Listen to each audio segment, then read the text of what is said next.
La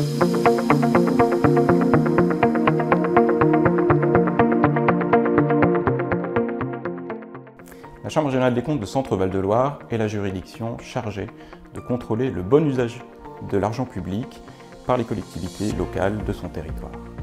Ces contrôles, menés par des magistrats, reposent sur 3 principes fondamentaux: l'indépendance, la collégialité et la contradiction. À titre d'exemple, la Chambre régionale des comptes a examiné la situation financière et la gestion de la commune de Courtenay de 2018 à 2023. Je vous propose d'en découvrir les principaux aspects. La commune de Courtenay, située dans le département du Loiret, compte 3900 habitants. Si ces indicateurs socio-économiques sont plus dégradés que le reste du département, elle dispose néanmoins d'atouts, comme sa proximité aux autoroutes A19 et A6. Elle gère une soixantaine d'agents publics et près de 4 millions d'euros de budget annuel. De 2020 à 2022, la gouvernance politique de la commune s'est révélée chaotique, avec la succession de 4 maires et d'une délégation spéciale nommée par le préfet. De même, la gestion administrative de la commune s'est révélée aussi compliquée, avec des départs et des non-remplacements de certains des principaux cadres de la commune. La Chambre a analysé la situation financière de la commune et cette dernière s'avère dégradée. En effet, ses recettes diminuent alors que ses dépenses augmentent.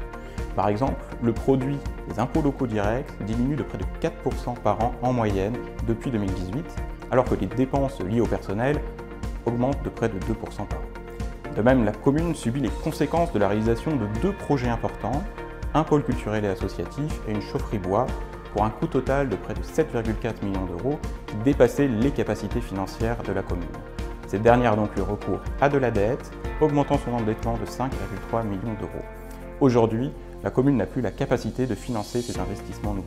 La Chambre a également identifié certains sujets sur lesquels la gestion de la commune comporte des risques et l'a invité à y remédier. C'est par exemple le cas de la gestion des heures supplémentaires, d'opérations immobilières ou de la subvention aux associations. La commune doit mieux maîtriser ses procédures et renforcer ses capacités de contrôle en interne. La Chambre souligne cependant que la situation semble s'améliorer à partir de 2022, tant au plan de la gestion financière que de la gouvernance.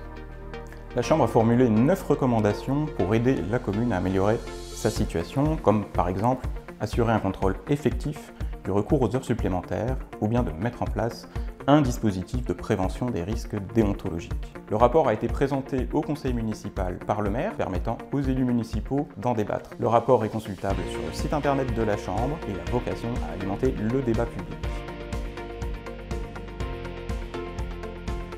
Enfin, pour assurer que des suites sont données à ces observations, la Chambre effectuera un suivi de la mise en œuvre de ces recommandations par la commune dans un délai d'1 an.